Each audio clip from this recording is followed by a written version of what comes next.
अपने औजारों के सामने खड़े होकर हाथ जोड़ता है। विद्यार्थी अपनी पुस्तकों को अपने मस्तक से लगाता है। इसी प्रकार सैनिक शस्त्रों की पूजा करते हैं। हमारे यहाँ हथियारों को कभी भी केवल हिंसा का साधन नहीं माना गया है। हमारे लिए शस्त्र केवल एक टूल नहीं है, शस्त्र केवल शक्ति प्रदर्शन के लिए नहीं है, बल्कि हम यह मानते हैं कि शस्त्र धर्म की स्थापना करने के यह साधन है। इसलिए भगवान श्री राम ने अपने धर्म धनुष से अधर्मी रावण का वध किया और माँ दुर्गा ने अपने शस्त्रों से असुरों का संहार किया। भगवान कृष्ण के सुदर्शन चक्र ने अधर्मियों को समाप्त किया। शस्त्र भक्ति आसुरी ताकतों के खिलाफ दैवी शक्ति के विजय का यह महात्म्य दर्शाती है।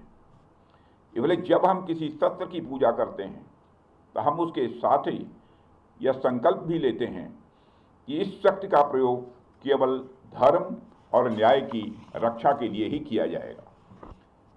साथियों, हमारा यह संकल्प ऐतिहासिक रूप से हमारे पूर्वजों से होते हुए हम सभी तक पहुंचा है। भगवान श्री राम ने अपने जीवन में इसी संकल्प को दिखाया था। जब उन्होंने रावण के विरुद्ध युद्ध किया तो उनके लिए वह युद्ध केवल विजय का साधन नहीं था, बल्कि धर्म की स्थापना का वह एक माध्यम था। महाभारत का युद्ध भी जब श्री कृष्ण के मार्गदर्शन में हुआ तो उसका उद्देश्य पांडवों को विजय दिलाना नहीं था, बल्कि उसका उद्देश्य धर्म की स्थापना ही करना था। हालांकि यह बात ध्यान देने लायक है कि धर्म की स्थापना करने के लिए, धर्म की रक्षा करने के लिए केवल संकल्प ही पर्याप्त नहीं है। संकल्प के साथ साथ शक्ति भी यह आवश्यक है, और वह शक्ति शस्त्र के माध्यम से ही प्रकट होती है। इसलिए हमारे यहाँ शस्त्रों की पूजा को भी उतना ही महत्व दिया गया है। शस्त्रों का सम्मान करने का एक अर्थ अपने सैनिकों का सम्मान करना भी है जो उन्हें धारण करते हैं। इसलिए हमारे पूर्वजों ने हमें यह मार्गदर्शन दिया, केवल शास्त्र, ज्ञान, विद्या और संस्कृत को ही संजोना पर्याप्त नहीं है, बल्कि शस्त्रों की शक्ति भी उतनी ही आवश्यक है। और हमारे पूर्वजों की वही शिक्षा आज भी हम सभी के अंदर है। ऑपरेशन सिंदूर में पूरी दुनिया ने इस बात का अनुभव किया है, और शस्त्र पूजा इस बात का प्रतीक है कि भारत सिर्फ शस्त्र की पूजा नहीं करता है, बल्कि समय आने पर शस्त्रों का इस्तेमाल करना भी जानता है। आप हमारे देवी देवताओं की प्रतिमाओं को ध्यान से देखिए।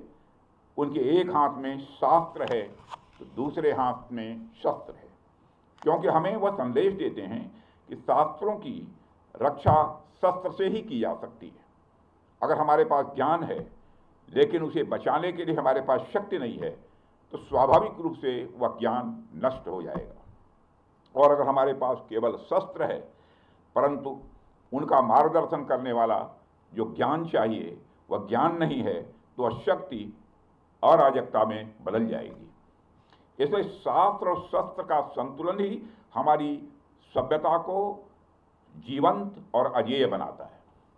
साथियों, शास्त्र के मामले में तो हम हमेशा ही समृद्ध रहे हैं, लेकिन मुझे गर्व है कि भारत शस्त्रों के मामले में भी समृद्ध बन रहा है। आज अपने आत्मनिर्भर भारत के संकल्प के कारण भारत शस्त्रों का सिर्फ कंज्यूमर ही नहीं, शस्त्रों का केवल उपभोक्ता ही नहीं, बल्कि मैन्युफैक्चरर और एक्सपोर्टर भी बन रहा है। साथियों, शस्त्रों की पूजा का यह दिन केवल हमारे व्यक्तिगत जीवन तक सीमित नहीं है, बल्कि हमारे राष्ट्रीय जीवन से भी गहराई से यह जुड़ा हुआ है। जब एक राष्ट्र के रूप में हम अपने शस्त्रों का सम्मान करते हैं तो हम केवल हथियारों का नहीं, बल्कि हम अपनी सामूहिक शक्ति, अपनी सुरक्षा और अपनी स्वतंत्रता का भी सम्मान कर रहे होते हैं। भारत जैसे विशाल और विविधता से भरे राष्ट्र के लिए शस्त्रों का महत्व और भी बढ़ जाता है, क्योंकि हमारी सीमाओं पर जो चुनौतियां हैं उनका स्वरूप कभी आसान नहीं रहा है, और ये चुनौतियां भी अलग अलग तरीके से आती हैं। उत्तरी सीमाओं पर भी स्थितियां चुनौतीपूर्ण हैं, पश्चिमी मोर्चे पर भी आतंक आतंकवाद का खतरा निरंतर बना हुआ है और हिंद महासागर में भी नई नई रणनीतिक परिस्थितियां बन रही हैं। कभी ये चुनौतियां बाहरी आक्रमण के रूप में सामने आती हैं, कभी आतंकी संगठनों के रूप में आती हैं और आजकल तो साइबर वार और इंफॉर्मेशन वार के रूप में भी चुनौतियां आ रही हैं। साथियों, इस शस्त्र पूजा पर हमें यह भी ध्यान रखना है कि इन सभी चुनौतियों का सामना करने के लिए केवल हथियार ही पर्याप्त नहीं है। इसके लिए मनोबल, परस्पर एकता और विश्वास भी उतना ही आवश्यक है। और पूरा देश इस बात पर विश्वास करता है कि हमारे सैनिकों के भीतर ये सभी मूल्य विद्यमान हैं और मुझे गर्व है कि हमारी सेनाओं ने बार बार यह सिद्ध किया है कि केवल शस्त्रों की शक्ति पर नहीं बल्कि अपने साहस और अपने संकल्प की शक्ति पर भी विजय प्राप्त करती है। साथियों, आज 2 अक्टूबर भी है। आज विजयदशमी के साथ साथ गांधी जयंती भी है। जब मैं मनोबल की बात कर रहा हूं तो स्वाभाविक रूप से हम सबका ध्यान महात्मा गांधी जी की ओर भी जाता है। वह तो अपने आप में मनोबल के एक ज्वलंत उदाहरण थे। उनके पास दुश्मन से लड़ने के लिए सिवाय मन की शक्ति के अतिरिक्त और कोई भी हथियार नहीं था। इसके बावजूद उन्होंने उस समय की सबसे शक्तिशाली साम्राज्य को घुटनों पर ला दिया था। फिर हमारे सैनिकों के पास तो शस्त्र भी है और मनोबल भी है और हमारे सामने तो कोई चुनौती टिक ही नहीं सकती है। साथियों, ऑपरेशन सिंदूर के दौरान हमारी आर्म्ड फोर्सेज ने यह दिखा दिया कि भारत की संप्रभुता को चुनौती देने वाली ताकतें चाहे जहां कहीं भी छिपी हों, हम उन्हें ढूंढकर उनका खात्मा करने की शक्ति रखते हैं। दुनिया की कोई भी ताकत हो, यदि वह हमारी संप्रभुता को चुनौती देगी तो भारत चुप नहीं रहेगा। श्री रामचरितमानस में एक चौपाई में भगवान श्री राम ने भी कहा है, देव दनुज भूपति भट नाना, संबल अधिक हो बलवाना, जो रण हमहि पचारे कोई, लड़हि सुखेन कालु किन होई। मतलब वह चाहे कोई भी हो, यदि रण में हमें ललकारे तो हम उससे सुखपूर्वक लड़ेंगे, चाहे वह काल ही क्यों न हो। इसी प्रकार आज का भारत कहता है, चाहे आतंकवाद हो या किसी भी तरह की समस्या, हम सबसे निपटने और जीतने की पूरी क्षमता रखते हैं। साथियों, ऑपरेशन सिंदूर के दौरान पाकिस्तान ने लेह से लेकर सरक्रीक के इस इलाके तक भारत के डिफेंस सिस्टम को भेजने की नाकाम कोशिश की। भारत के डिफेंस सिस्टम को उन्होंने भेजने की एक नाकाम कोशिश की, जबकि भारत की सेनाओं ने अपनी जवाबी कार्रवाई में पाकिस्तानी एयर डिफेंस सिस्टम को पूरी तरह से एक्सपोज कर दिया और दुनिया को यह भी संदेश दे दिया कि भारत की सेनाएं जब चाहें, जहां चाहें और जैसे भी चाहें पाकिस्तान को भारी नुकसान पहुंचा सकती हैं। अपने सामर्थ्य के बावजूद हमने संयम का परिचय दिया, क्योंकि हमारी सैन्य कार्रवाई आतंकवाद के विरोध में थी। इसको एस्केलेट करके जंग छेड़ना ऑपरेशन सिंदूर का उद्देश्य कभी नहीं था। मुझे इस बात की खुशी है कि भारतीय सेनाओं ने ऑपरेशन सिंदूर के सभी मिलिट्री ऑब्जेक्टिव यानी सभी लक्ष्यों को सफलतापूर्वक प्राप्त करने में कामयाबी हासिल की है।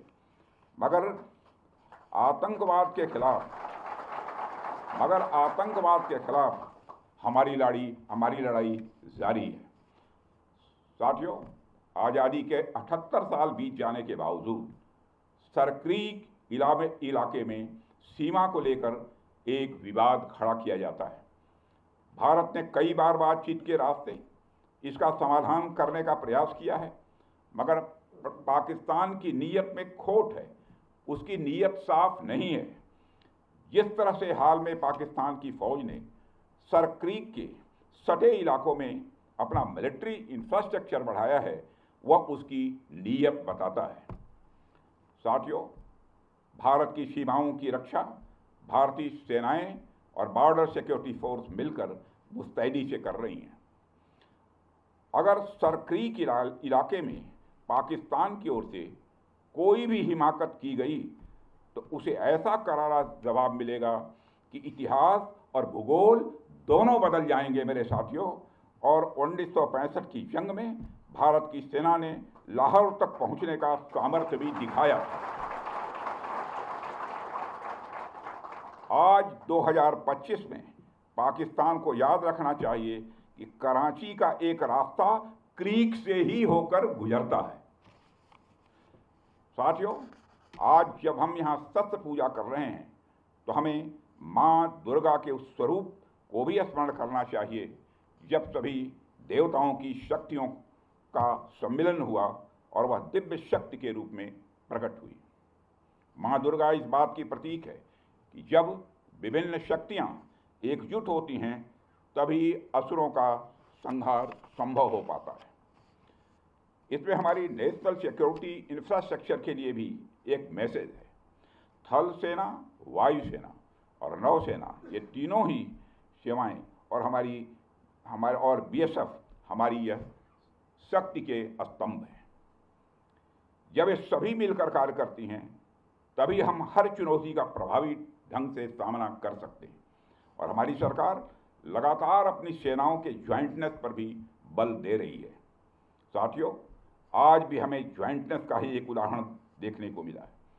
एक्सरसाइज वरुणास्त्र द्वारा हमारी सर्विसेज की संयुक्त क्षमता का प्रदर्शन देखकर मुझे पूरा भरोसा हो गया कि हम हर चुनौती का सामना करने के लिए तैयार हैं और दुश्मन के हर इरादे को नेस्त नाबूद करने के लिए पूर्ण रूप से तैयार हैं। साथियों, यह हमारी सेनाओं का ज्वाइंटनेस ही था जिसने ऑपरेशन सिंदूर को रिकॉर्ड समय में अंजाम दिया था। और मैं आज इस अवसर पर ऑपरेशन सिंदूर की सफलता पर अपने वीर जवानों और अधिकारियों को विशेष रूप से बधाई देना चाहता हूं। आपकी रणनीति, आपका साहस और आपकी क्षमता ने यह साबित कर दिया है कि भारत हर परिस्थिति में दुश्मन को मात देने में पूरी तरह से सक्षम है। मुझे पूरा विश्वास है कि आप सबका साहस, आप सबका शौर्य इसी प्रकार भारत की प्रभुता, संप्रभुता और अखंडता की रक्षा करता ही रहेगा। अंत में शस्त्र पूजा के इस अवसर पर मैं माँ दुर्गा से ही प्रार्थना करता हूँ कि वह हमारे शस्त्रों को सदैव धर्म की रक्षा के लिए प्रेरित करे, हमारे सैनिकों को असीम शक्ति और वह साहस प्रदान करे ताकि वो इसी तरह अधर्म और आसुरी शक्तियों के नाश के लिए काम करते रहें और इस राष्ट्र को अजेय और अभेद्य बनाए रखें। और साथ ही मैं आपकी, आपके परिवार की और परिवार के सभी जनों की विजयादशमी के इस शुभ अवसर पर अच्छे स्वास्थ्य और सदैव उन्नति की कामना करते हुए और आप सभी को पुनः विजयादशमी के पावन पर्व की हार्दिक बधाई देते हुए अपना निवेदन समाप्त करता हूँ। बोलिए भारत माता की जय, भारत माता की जय, भारत माता की जय। बहुत बहुत धन्यवाद।